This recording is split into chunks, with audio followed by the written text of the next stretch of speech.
We are in semi-interesting Nebraska today. One of the most beautiful places in Nebraska. This is Fort Robinson State Park.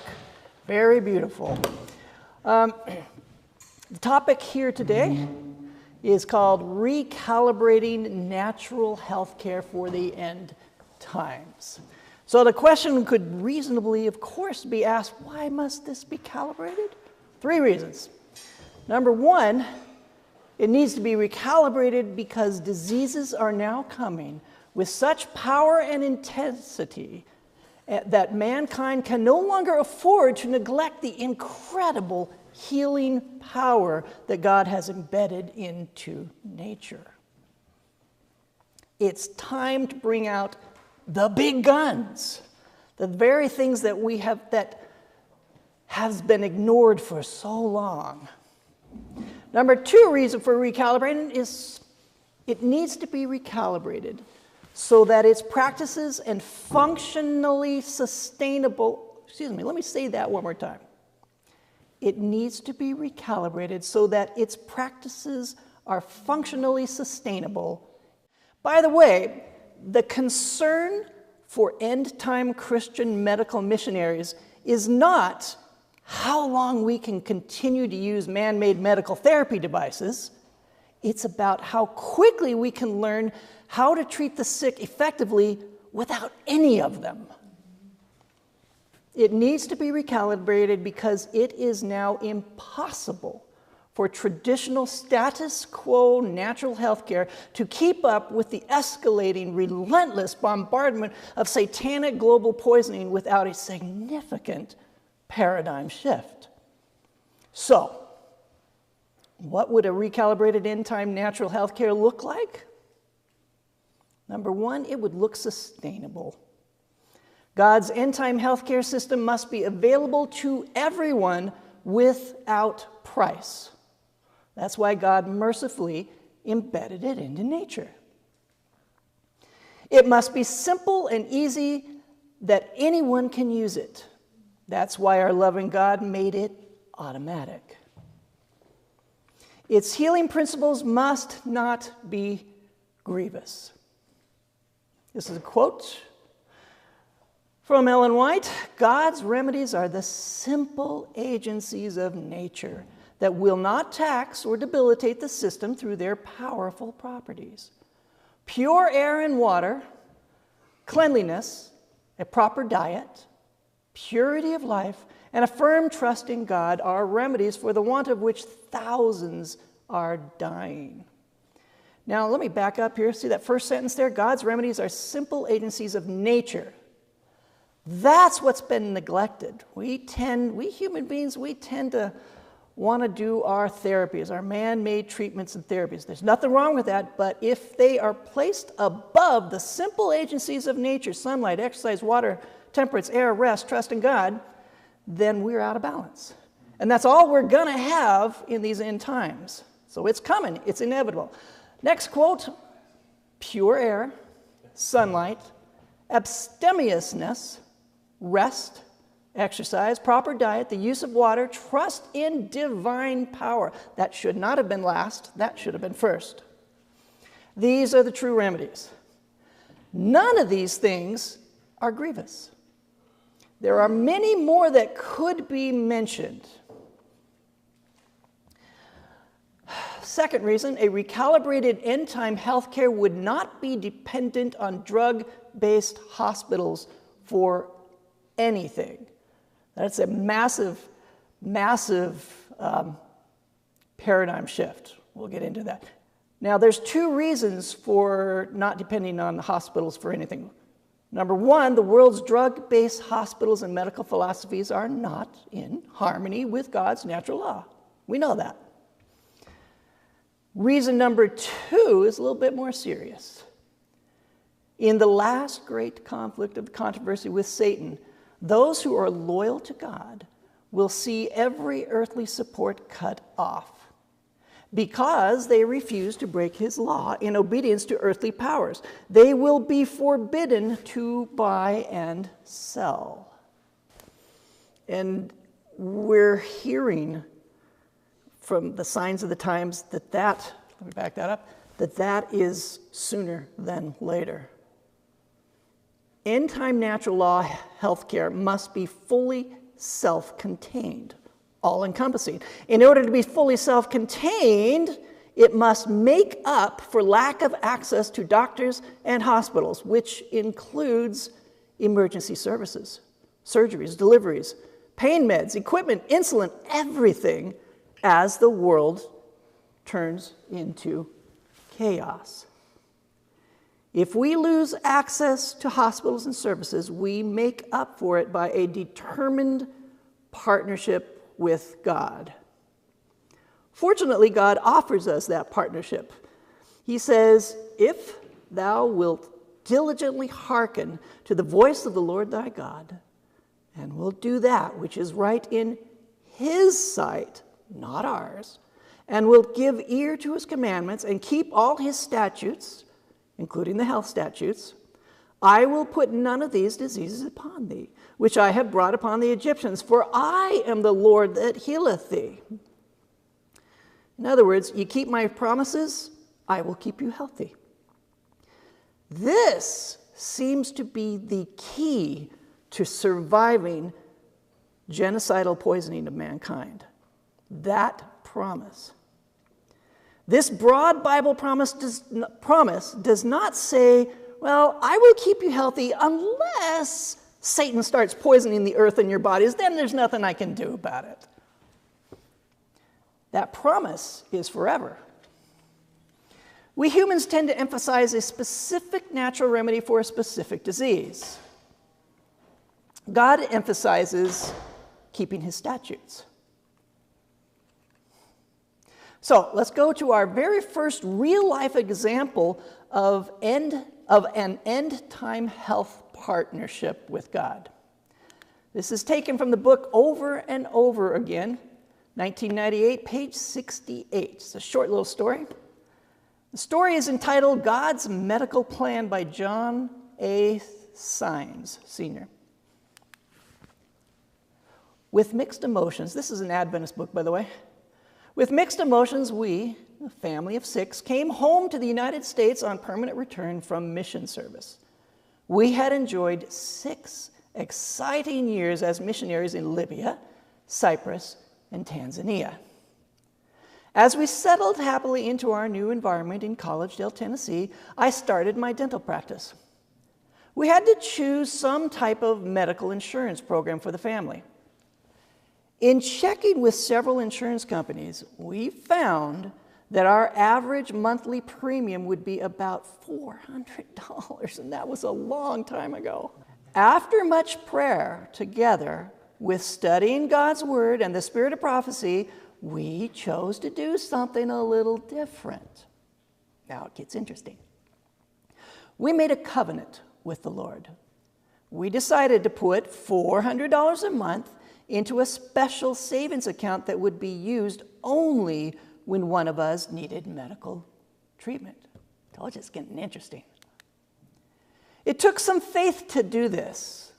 We had to take into consideration that our 3rd child, Nancy, had contracted malaria and hepatitis 6 months before leaving Africa. She was still weak and limited in her physical activities. Jack, our 4th child, had bouts with tonsillitis. Nevertheless, our part of the covenant was that we would practice all God's health laws regarding good nutrition, daily exercise, adequate water, sunshine, temperance, fresh air, rest, and a trusting relationship with God. We would wear our seatbelts too. God's part of the covenant was that he would bless us and protect us from catastrophic illness. In 4 years, our health fund contained a sizable amount of money. We chose to invest that money into building a duplex for rent. 4 years later, we again invested the monies in our medical savings into building a second duplex. This continued until we had 4 duplexes, a total of 8 rental units. The rental properties gave us another source of income and a helpful tax advantage. 4 years ago, with our children grown and married, with their own families, we sold our duplexes after operating them as a side business for 16 years. Our net profit was approximately $150,000, which was available to be used in the Lord's service. The total of all our medical bills in more than 20 years for our family of 6 was less than $5,000. Now that is a partnership with God. This is what I'm advocating throughout this whole presentation, that kind of partnership. And I'm going to give it other examples of this partnership throughout here. Shadrach, Meshach, Abednego, and Daniel. Them that honor me, I will honor. Strict adherence to God's health laws is not just about health and healing. Daniel and his 3 companions honored God publicly by their strict adherence to the health statutes, even at the risk of death, and it was a real risk. And God honored them by making them the healthiest, wisest, and most honored men in all of Babylon. God honors obedience and faith. That's why it's important that we use what He specifies if we expect healing and honor and miracles of God. Again, strict adherence to God's natural law isn't just about health and healing. Sometimes God uses illness as a way to save us by bringing us to repentance and surrender. It did for me. These are necessary preparations for God's healing interventions. Will we trust God in times of illness? Will we use what God has specified? Now, the next little story is mine. It describes what happened when I surrendered to God. After my gallbladder surgery, I was sick for 1.5 years, and I didn't know why. And I kept getting more and more and more serious symptoms. I thought I was going to die. One of those symptoms was a long-term, continuous, sharp pain in my back on both sides, low. My doctor told me that was adrenal fatigue from constant fear and anxiety from all those mysterious health conditions. Things had gotten so bad that my wife and I knelt down to pray together. Now, we had done that many times before, but this time I did something different. I completely surrendered myself to God unto death. The results be what they may. And I was crying when I made that decision. I did not want to do that. I didn't feel anything but fear and sinfulness, either before or after that prayer. Yet when I got up from prayer, I realized that the long-term adrenal pain had been healed. It was the surrender to God unto death that moved the hand of the Lord to heal. This is the foundation of healing. He says, I am the Lord that healeth you. Now, just so you know, after the surgery, I was already eating exceedingly healthfully according to natural law, but that alone did not trigger the miraculous healing from God. I had to surrender to death, and I thought I was going to die. So one way or the other, true healing has always been a spiritual matter. It always involves God. And then there's Job. Job's illness and suffering was a witness to the entire universe. Though he slay me, yet will I trust him. Job was honored magnificently.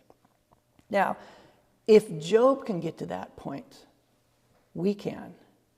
And I believe we're going to have to. Eventually, one or another, it's going to come down to it. Sometimes God uses illness as an opportunity to show himself strong to our family, friends, and our sphere of influence. Like the story of Hezekiah's illness, where God moved the sun backwards 10 degrees as proof that Hezekiah was healed. It attracted nations. So the last thing we want to do is to allow our illness to cause us to fret and worry ourselves out of the hand of God. King Ahaziah did that, and it cost him his life. We stayed true to his health statutes, though he slay us. We do not want to rob God of his glory. Now, can we expect a miracle of healing if we trust in man rather than God? The Lord will not work a miracle to restore to soundness those who continue to use drugs which so degrade soul, mind, and body that sacred things are not appreciated. Just being tired. I was this morning, how in the world am I going to do anything for God? God has given us many warnings against pharmakeia. Do those warnings not apply when it comes to pain meds? What about pain meds? Has God left us in the hands of the merchants of pharmakeia when it comes to severe pain? Is his arm shortened that he cannot save? What if we are not as bound to pain meds as has been supposed? The following story is an example of one such alternative, my favorite alternative. This is a real story from the Battle Creek Sanitarium. This is an excerpt from a letter to Ellen White from Dr. D.H. Kress and A.G. Daniels. July 19, 1903, Warunga, New South Wales, Australia. It's Dr. Kress who is about to speak. He says, "When I first connected with the Battle Creek Sanitarium, I passed through a very severe experience. Those doctors who were there before Drs. Rand, Dr. Paulson, and I arrived all administered drugs. Consequently, the patients who came expected drugs, and we had to face them. Sometimes our feet well nigh slipped, but by God's grace, I was kept. Many a time, get that, many a time, I have taken up the hypodermic syringe for the purpose of relieving pain and would then kneel down, put the drug to one side, and plead with God for the patient, and help would come. I have seen miracles wrought in this way that have given me confidence in the plan outlined in the testimonies for the treatment of disease. The time came when a different class of patients came to our sanitarium.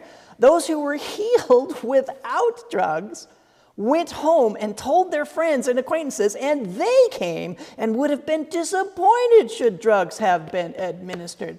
This is why we never compromise. This is why we no longer compromise with truth either. That's what this whole thing is about, restoring Adventism. Them that honor me, I will honor. Now, when it comes to a direct, miraculous healing from God, the rules of the game become a bit more stringent. To ask God for a miracle tends to require that we afflict our souls before God. We must ask ourselves some really basic questions. Am I right with God? Have I confessed every known sin? Am I right with my brethren? Am I holding any grudges? Have I forgiven those that have hurt me? Oh, that's a hard one. We're humans. We don't like that. Have I surrendered to God's will unto death? Have I rejected light or counsels from God? Is there anything that has come between me and God? Fortunately, this soul affliction is exactly what we are supposed to be doing anyway in this anti-typical day of atonement right now, these last hours of our probation. We should already be doing that. I suspect that a life lived like this will enable many miracles. This is end-time healthcare. If we want to avoid the world's hospitals in such a time as this, This is a significant part of how we do it. All right, now, God's replacement for surgery. This is a testimony from Angela Christian. I've been talking with her online. She was on a blog called Med Missionary in March 1, 2024. She says, when I was a child, I witnessed my mom being miraculously healed through prayer just minutes before surgery. The best part was that she had been telling the doctors that the Lord was going to intervene, and he absolutely did. It turned out to be a wonderful testimony for the doctors and hospital staff that day. Her doctor had to admit that he had witnessed a miracle. My mama came home feeling great and grinning from ear to ear. Even surgery, folks. We are not going to be able to hold on to that green cord without this level of faith and experience first. God is leading us back to the better way as the world is spinning out of control. We are to be his witnesses for his glory. The next few slides describe the balance to be had in an end-time health partnership with God and how to avoid presumption. This is from Ellen White. And by the way, that picture you see there is a real picture. It's not AI. When these nurses start their shift with sincere and public prayer, professing faith in God that he will intervene, why then, for the next 8 hours, do they not just sit back and watch God work for him and let him intervene? Why don't they just ask God for miracles of healing? The next slides will begin to answer that. These are real patients that I'm about to show to. I'm not going to talk about them. They're just pictures. That's real. All right. God's miracles do not always bear the outward semblance of miracles. This is Ellen White talking. Often they are brought about in a way which looks like the natural course of events. When we pray for the sick, we also work for them. We answer our own prayers by using the remedies within our reach. Water, wisely applied, is a most powerful remedy. A most powerful remedy, not the most powerful. As it is used intelligently, favorable results are seen. God has given us intelligence, and he desires us to make the most of his health-giving blessings. We ask that God will give bread to the hungry. We are then to act as his helping hand in relieving hunger. We are to use every blessing, and here's a key, this is really pivotal. We are to use every blessing God has placed within our reach for the deliverance of those in danger. That is a real principle, huge. Sometimes we just need to ask God what is within our reach that he wants us to use. Natural means used in accordance with God's will bring about supernatural results. We ask for a miracle, and the Lord directs the mind to some simple remedy, a simple remedy. We ask to be kept from the pestilence that walketh in darkness, that is stalking with such power through the world. Wow, isn't that 2020? We are then to cooperate with God, observing the laws of health and light. Could it really be that simple? It must be that simple, because there's no way we are getting through this relentless bombardment of poisons in these end times without a strong, persevering partnership with God. That's the foundation of the paradigm shift. All right, continuing on with Ellen White's quote. Having done all that we possibly can, that's a principle, we are to keep asking in faith for health and strength. We are to eat that food which will preserve the health of the body. Here's the next principle. God gives us no encouragement that he will do for us what we can do for ourselves. Natural laws are to be obeyed. We are not to fail of doing our part. We cannot disregard the laws of nature without disregarding the laws of God. Drugs mess with the natural order of things. We were told that we are to assist nature in her efforts to expel impurities, not inject them directly into our bodies. We cannot expect the Lord to work a miracle for us while we neglect the simple remedies he has provided for our use, which, aptly and opportunely applied, will bring about a miraculous result. The Lord has given me light that when the Israel of today humble themselves before him and cleanse the soul temple from all defilement, he will hear their prayers in behalf of the sick and will bless in the use of his remedies of disease. So that's interesting. God just revealed his algorithm for answering prayers for the sick. When in faith, the human agent does all he can to combat disease using the simple methods of treatment that God has provided, his efforts will be blessed of God. All right, that's the end of that quote. Let's talk about blind Bartimaeus here, shall we? He was cured by clay mixed with spittle and placed on his eyes. Yet we know very good and well that clay mixed with spittle does not cure the world of blindness. It's not about the clay. It's not about our treatments.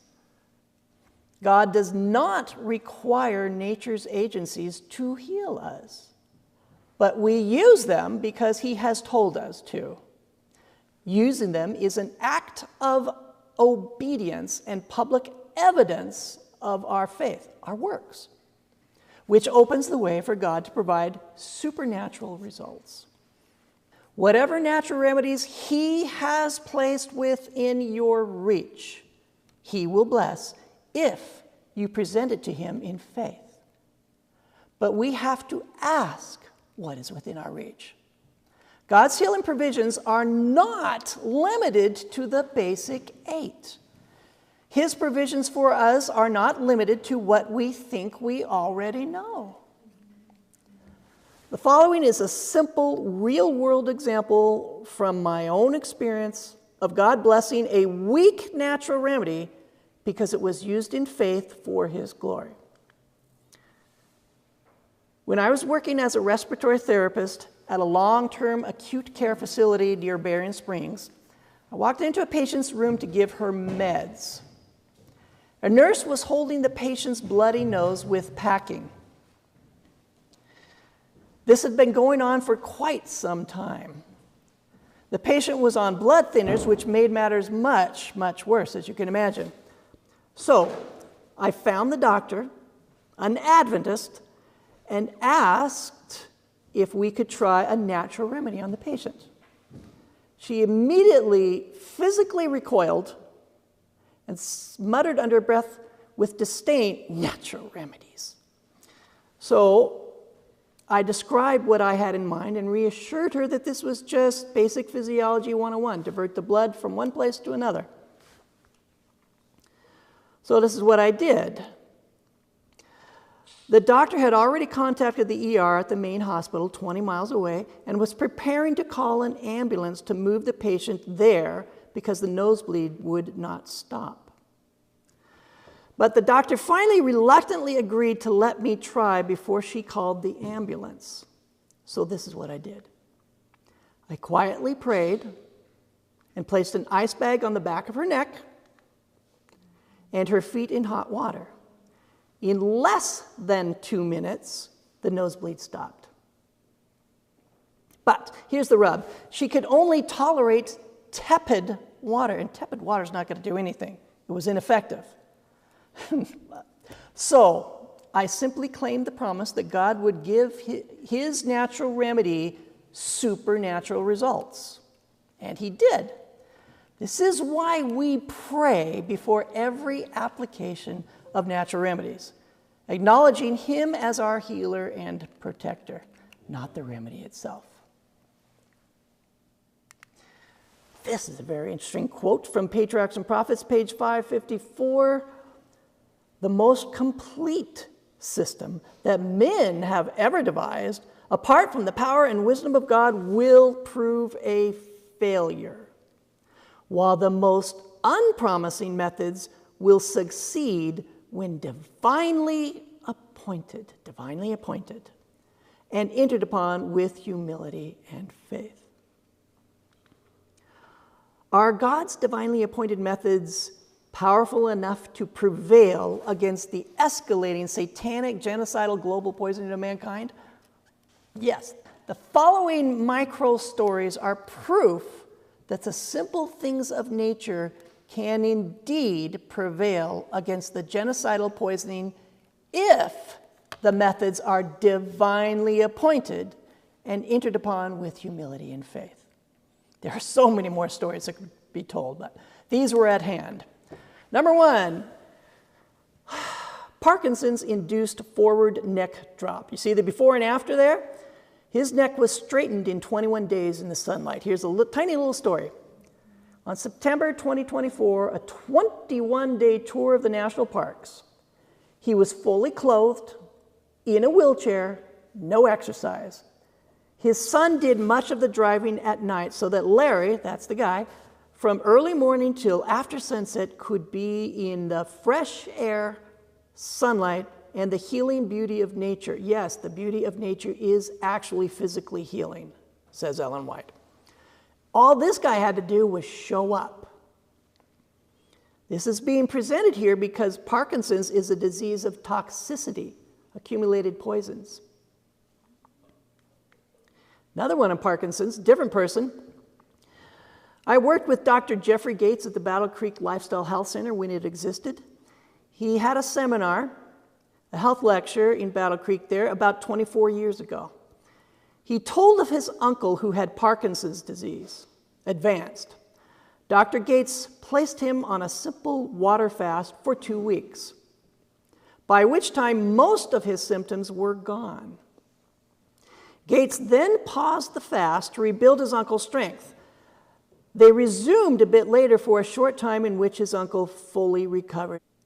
Again, Parkinson's is a disease of accumulated poisons and toxins. Number 3, this is my favorite story here.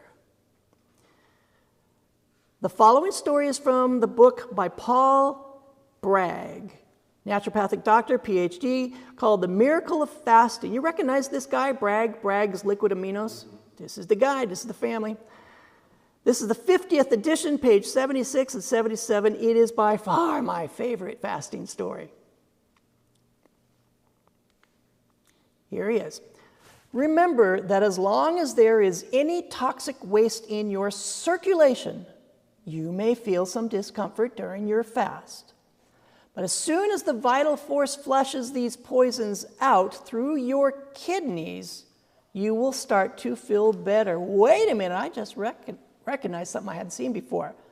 As soon as the vital force flushes these poisons out, he's saying that the body can do this automatically. Yet we have to try really, really hard to take out mercury. He's about to say it's being done by the vital force. All right, let's continue on. Many times during a fast, old drugs that have been buried in your system for years are loosened up and flushed out of the body. Let me tell you one of my greatest experiences when I first started fasting. Now let's go back to my early childhood diet. I was born and reared in Virginia, and I was fed a typically greasy, starchy, fatty, and sugary diet. My body was so filled with toxins as a child that I had every known childhood disease. Mumps, measles, whooping cough. You name them, I had them. Along with these childhood miseries, I was given large amounts of a drug known as calomel. And this drug was filled with quicksilver, mercury. After I was restored to a good state of health, at Dr. Augusta Rollier's sanitarium in Leysen, Switzerland, I started my regular fasting program, which I am proud to say I have continued through all these wonderful years since then. I fasted one 24-hour period weekly, and 4 times a year at 3 months intervals, I fasted from 7 to 10 days. always on a distilled water fast. After I had been on this fasting program for 5 years, it was during one of my 10-day fasts that a great miracle happened to me. I was at my family's old homestead in Virginia. On about the 7th day of a 10-day fast, I was out in a canoe on the river, leisurely enjoying the sunshine and fresh air, when suddenly, without warning, I doubled up with stomach cramps. I thought I would never be able to stand the pain. With great effort, I got ashore, and then it happened. I had a terrific bowel evacuation. At the end of this evacuation, I felt a heavy, cool sensation in my rectum and out past a 1/3 cup of the quicksilver from the toxic calomel that I took in my childhood. That experience marked a new day in my entire physical structure. From that day on, I knew what superior health meant.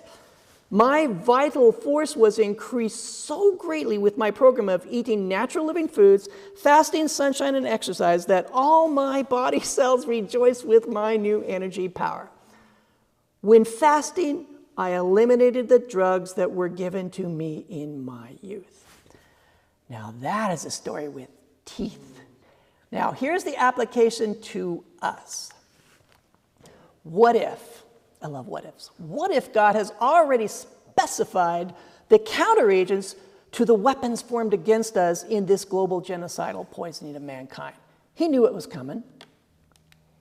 What if the cure is not some new, complicated, mysterious, semi-pharmaceutical set of potions, or even some new natural remedy, but simply implementing all the light God has already given us, like Paul Bragg just demonstrated. Mercury is one of the deadliest toxins on planet Earth and notoriously difficult to defeat and expel.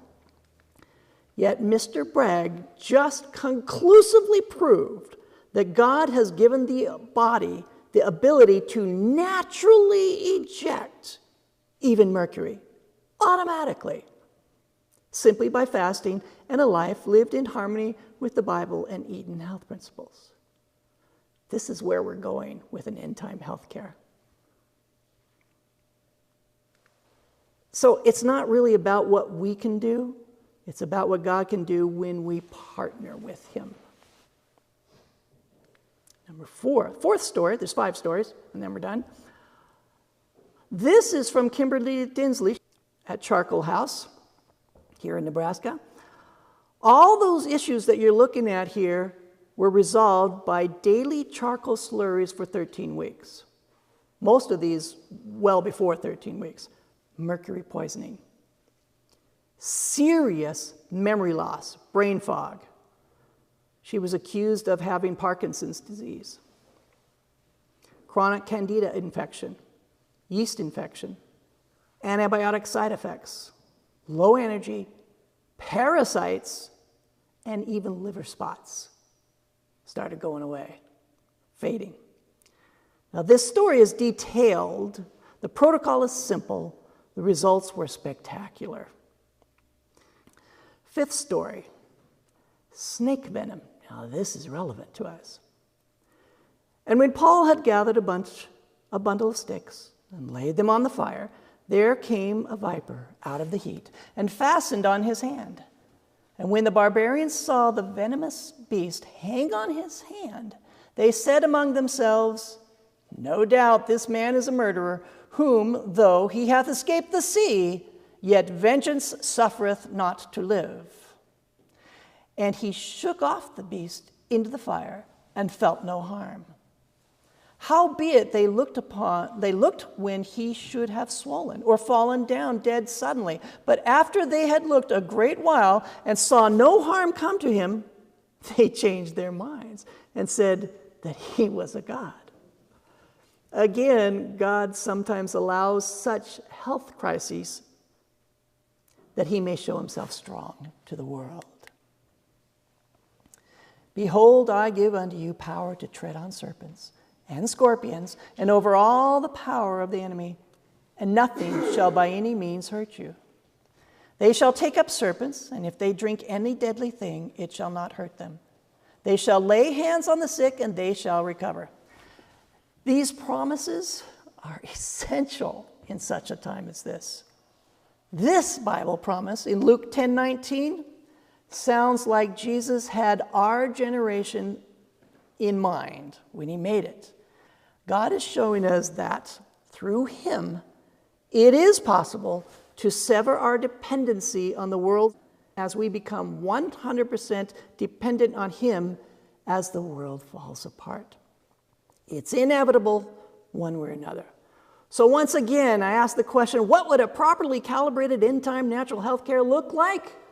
It would look like the original, authentic Adventist health message that was once delivered unto the saints, for which we must now earnestly contend. Thus saith the Lord, stand ye in the ways and see, and ask for the old paths, where is the good way? And walk therein, and ye shall find rest for your souls. Natural health care would have expelled man's medical philosophies and traditions in favor of a clear, thus saith the Lord. It would emphasize what God emphasizes for our health and healing, nature, not what man likes to emphasize. It will fully embrace obedience to God's natural law, affliction of our souls, intercessory prayer, Bible promises, and miracles.